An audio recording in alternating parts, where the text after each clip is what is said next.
Hola, ¿cómo están? Mi nombre es Joaquín Gutiérrez, soy escritor y estudiante de diseño integral en la ciudad de Rosario. Esto es Desde el mundo que perdimos, un podcast con charlas acerca de libros, filosofía, películas, música y arte en general. Ah, y mucho café. La música, el cine, el teatro, la pintura, la historia, la filosofía y el idealismo. ¿Qué sería de todos ellos sin la literatura? El propósito principal del podcast es hablar de aquellos libros y autores que me vengan a la mano, aquellos a los que más he leído y, lógicamente, a los que ustedes, el público, propongan. Mi libro, Atlas, Crónicas del Mundo que Perdimos, está disponible por Amazon en formato físico y en ebook para Europa, Estados Unidos y México. Y en forma física, vía editorial Tinta Libre para toda la Argentina. Si se da la oportunidad, cuando llegue el momento, publicaremos un libro donde transcribiré las charlas sobre dichos autores en este podcast. Para dar inicio, hablaré del autor que más ha marcado mi vida, cuyas historias más me han inspirado. C. S. Lewis. Quizás cuando escuchas el nombre C. S. Lewis no te suene un escritor tan conocido como Borges, Bukowski, Shakespeare o Stephen King. Pero cuando te diga que su obra más famosa es nada más y nada menos que Las Crónicas de Narnia, seguramente te llegará a la memoria alguna escena de las películas. Clive Staples Lewis, o Jack, como lo llamaban los más cercanos, nació en Belfast, Reino Unido, en noviembre de 1898. Su madre murió cuando tenía 8 años, dejándole al cuidado de su padre junto a su hermano mayor, Warren. Siendo niños solitarios y muy apagados entre ambos, se hicieron muy amigos entre ellos y se la pasaban leyendo clásicos pertenecientes a la biblioteca de su padre. Cuando Warren empezó el colegio, el pequeño Clive quedó completamente solo con su padre, con quien no se llevaba del todo bien, a causa de la diferencia de edad, de generación y de pensamiento. El tiempo que tenía para estar solo lo usaba para dibujar, inventar mundos donde los animales hablaran y sobre todo para leer. Una vez que Lewis creció, terminó su educación académica de la mano de un profesor particular llamado William T. Kirkpatrick, a quien llamaban The Great Knot. Esto quiere decir el gran toquido, como cuando alguien golpea una puerta. Un anciano profesor de gramática. Con él aprendió a leer en griego y a hablar en latín, francés y un poco de español y un poco de italiano para poder leer la Divina Comedia de Dante Alighieri. Junto al Gran Knock, Lewis aprendió con mayor énfasis la importancia de la lectura y de las lenguas. Una vez que fue adulto y tenía un título, fue contratado por el Magdalen College de Oxford para ser profesor de literatura, gramática y literatura medieval, donde también enseñó filosofía. Fue en Oxford que conoció a J.R.R. Tolkien, inmortalizado autor del Señor de los Anillos, y a Owen Barfield, que si estudias inglés sabrás que es el mayor escritor de gramática, poesía y filología inglesa del siglo XX después de Tolkien.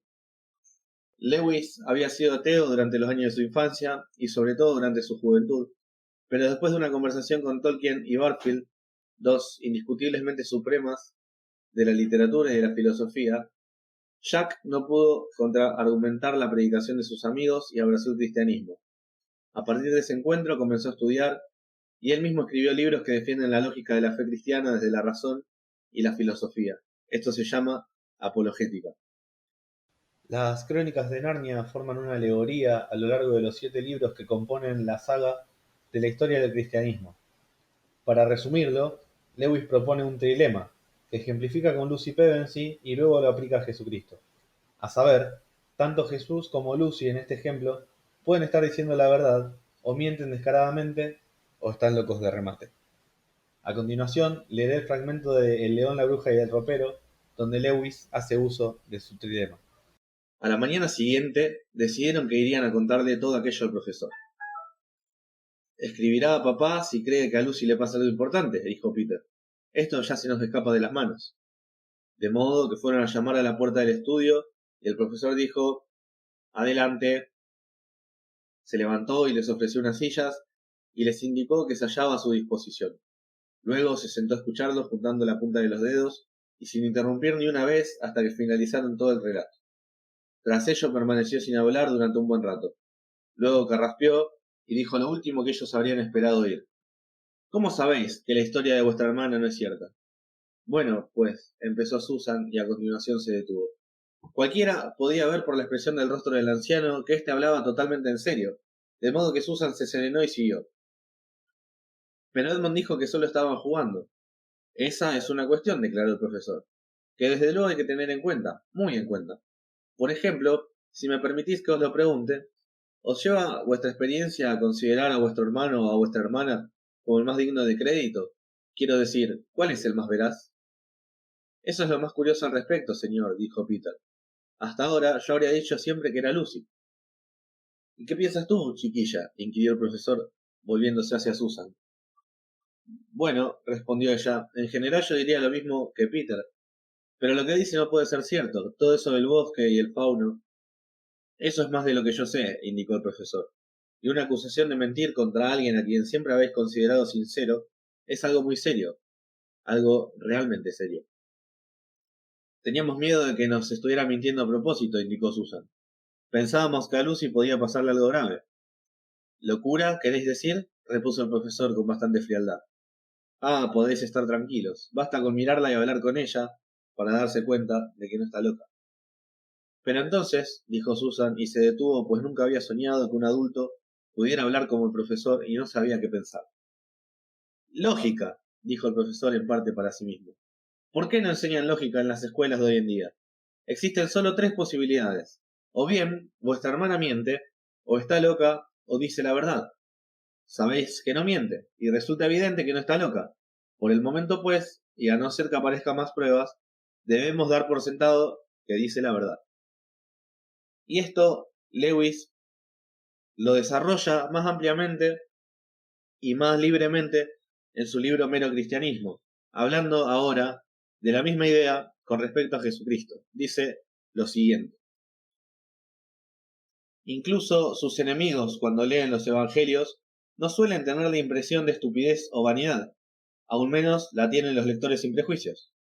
Cristo dice que Él es manso y humilde y le creemos, sin darnos cuenta de que, si Él fuera meramente un hombre, la humildad y la mansedumbre serían las últimas características que atribuiríamos a alguna de sus enseñanzas.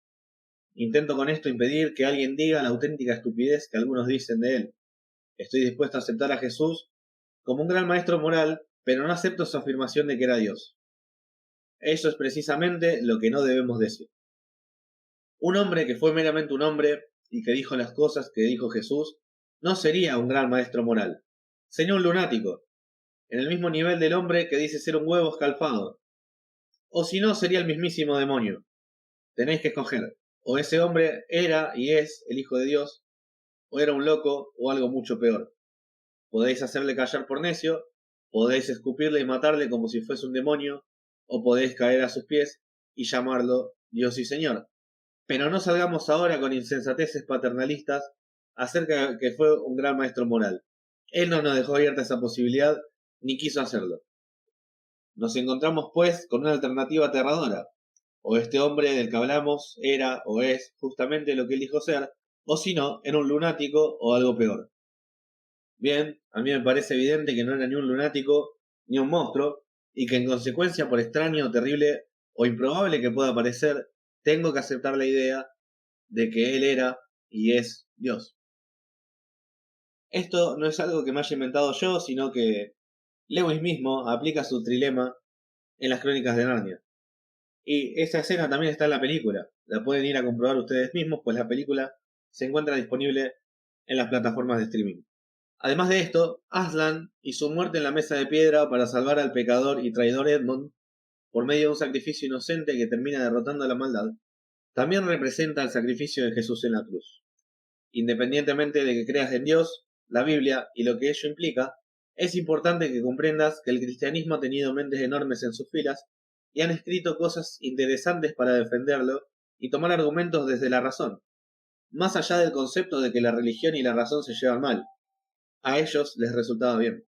Por supuesto que las Crónicas de Narnia no son la única obra de Lewis que ha trascendido. Mi favorita, sin lugar a dudas, es Mientras no tengamos rostro, Till We Have Faces, en inglés. Una historia al estilo de los mitos griegos clásicos que trata temas como el amor, la muerte, la familia, los celos, la paternidad y las relaciones tóxicas. Todos estos temas, ocultos tras una fachada de fantasía, porque como dice Neil Gaiman, la fantasía es solo nuestra forma de contar la verdad utilizando mentiras. Las Crónicas de Narnia están entre los últimos libros que C.S. Lewis escribió. Sin duda tiene gran importancia en la obra del autor, pero quisiera hablar de otro de los libros que son importantes, entretenidos y educativos y sobre todo le cambian la vida a uno. Por ejemplo, El Gran Divorcio, un libro que comienza con una fila para tomar el autobús y una descripción de algunos personajes, conversaciones en un autobús cuyo destino no se nos revela hasta que llegan al punto de conocer a los personajes cuyo destino es nada más y nada menos que el cielo, representado por la dificultad para evitarlo que variaba de personaje en personaje. Desde el punto de vista del narrador, todo es agresivo naturalmente y es mucho más espacioso y pesado que en la Tierra, al menos hasta que uno se acostumbra. Esto tiene una implicación filosófica, pues, viniendo de la Tierra con todos sus pesos, el cielo resulta algo abrumador. Otro personaje estaba atado a una relación amorosa que no podía superar y ese conflicto evitaba que pudiera permanecer en el cielo, ya que su amada prefería vivir allí con todos los deleites que esto implicaba, que volver con él para ser amado. Así, egoísta como era, volvió al autobús que, sorpresa, no volvía a la Tierra, sino que iba camino al infierno. La idea que quiere dar Lewis es que si no esperamos el cielo para estar con Dios y disfrutar de sus deleites, no lo disfrutaremos cuando lleguemos. Por eso nuestro destino será otro si esas son las circunstancias. El Gran Divorcio también es una alegoría de la Divina Comedia, ya que C.S. Lewis encuentra en el cielo a George MacDonald, quien al igual que Virgilio con Dante, lo guía por el cielo para que aprenda y entienda. George MacDonald ha sido el escritor que más ha inspirado a C.S. Lewis. Cuando el joven Jack leyó por primera vez Fantasties, la obra máxima de MacDonald, entendió que la vida y sus realidades podían ser denunciadas, festejadas y reflexionadas por medio de la fantasía, y de la misma forma esto se aplicaba a la fe. En su autobiografía, Sorprendido por la alegría, Lewis habla de un concepto que él mismo inventa y menciona de manera recurrente y lo nombra alegría, mal traducido en español. El título del libro, en inglés, es Surprise by Joy. Siguiendo el contexto del libro, que básicamente cuenta cómo Lewis progresivamente abandonó el ateísmo para ser cristiano, el vocablo correcto para joy sería gozo.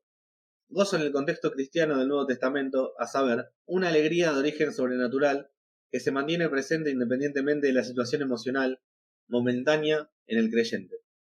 Lewis decía haber sentido el gozo de niño y haberlo perseguido a lo largo de distintas situaciones, como por ejemplo al haber leído a MacDonald por primera vez, o al haber entendido algún concepto revolucionador en su mente. La reflexión primordial que hace el autor en este libro es que el gozo no era tanto un momento o un estado, sino todo lo que llevaba a ello. Para ejemplificarlo un poco mejor, es como un destello de luz. Todo el camino que lleva a ello es el verdadero proceso. El destello solo dura un momento y lo que viene después es otra historia. Recordando a Alejandro Dolina, pienso en su charla sobre la espera, en la cual explica que la espera de una cosa ya es una cosa en sí misma. Bueno, a partir de ahí, Lewis dice que la espera del gozo ya es un gozo en sí mismo, y que toda su vida luchó por entenderlo. Quizás todos nosotros estamos buscando la alegría en nuestra vida. Quizás todos esperamos. ¿Qué es mejor? ¿La espera? ¿El camino que nos lleva a ello? Piénsenlo solo un segundo. Uno no hace nada cuando busca la felicidad. ¿Qué es todo aquel camino recorrido hasta que uno llega? En un mundo que censura y tortura al que siente, ¿cómo no revelarse y buscar la felicidad, el gozo y la alegría? Disfrutemos eternamente el camino para llegar a ello, como el zorrito del Principito que le pedía que si lo fuera a visitar, la avisara con una hora de antelación, así podría ponerse feliz de estarlo esperando. ¿Se ha perdido acaso esa moral de aventura?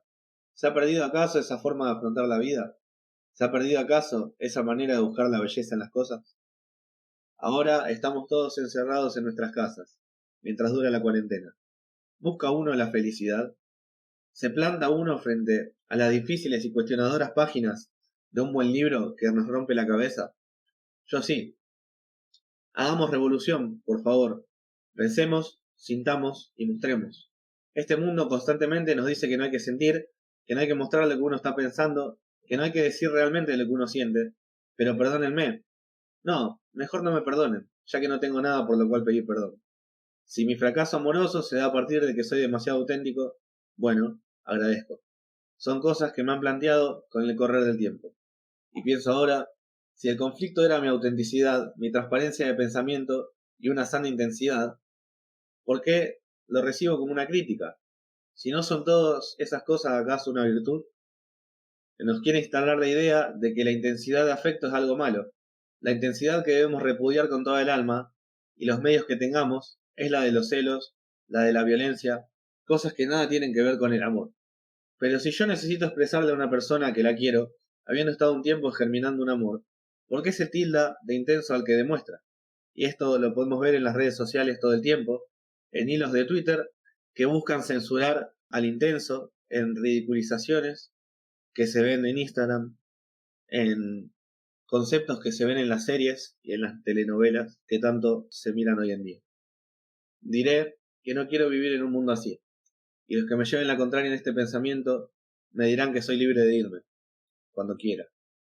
Porque si así echan a perder el amor como sociedad, entonces necesariamente darán respuesta de carácter burgués, por más progresista que se crean. No dejemos que el desapego nos gane, no dejemos de sentir, de decir, de demostrar, porque solo entonces seremos nosotros mismos y solo entonces encontraremos la alegría. Yo, sabiendo que mi más final destino es la muerte y lo que venga después, he decidido buscar el gozo y la alegría en el tiempo que tenga para vivir. Le he perdido el sentido y el gusto a andar conformándome con respuestas armadas, con pensamientos masticados y con mediocridad homologada. Sería más fácil la vida, sí, pero también sería una infelicidad de la más profunda. Sería como tener puesto un bozal que te mantiene la boca cerrada y te tapa la visión periférica. No quiero tener semejante venda sobre mis ojos.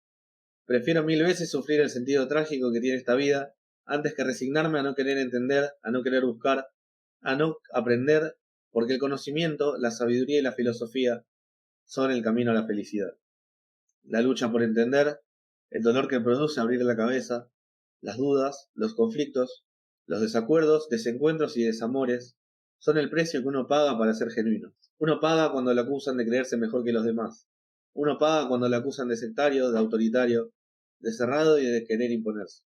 Uno paga cuando ve la mirada ajena que se entiende lo propuesto, pero se traiciona el corazón al negarse y dar la espalda. Este es el precio por ser intenso, por pensar demasiado, por sentir sin miedo y por amar de verdad. ¿Con qué derecho escribe uno un libro? ¿Con qué derecho considera uno como algo bueno aquello que escribió?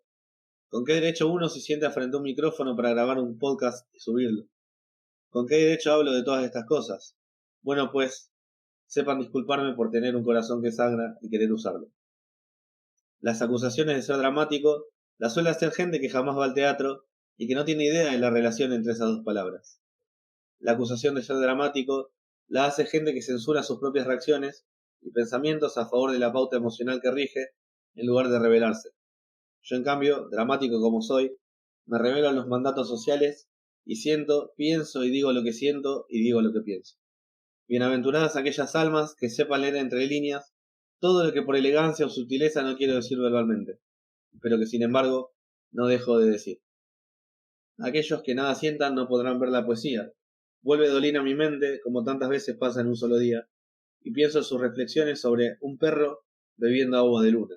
Dice Dolina que la gente que no busca problemas y quiere soluciones sencillas y rápidas, donde un poeta ve un perro bebiendo agua de luna, solo ven un perro tomando agua de un charco donde se refleja la luna, y esto si lo llegan a notar.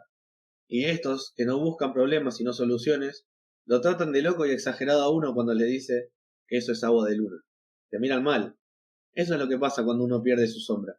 Uno tiene que salir en la aventura de encontrarla de nuevo para volvérsela a coser, y los demás jamás perderán su sombra, y me da demasiada tristeza explicar por qué. Y eso nos lleva a la segunda parte del capítulo de hoy.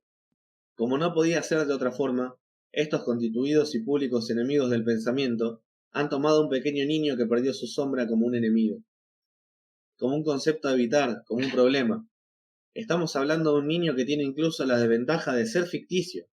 Los mismos adultos que critican la fantasía de la gente, que es como Peter Pan, atacan al niño como si este fuera real, como si pudiera llevarse a sus hijos a nunca jamás, y le tienen miedo de verdad.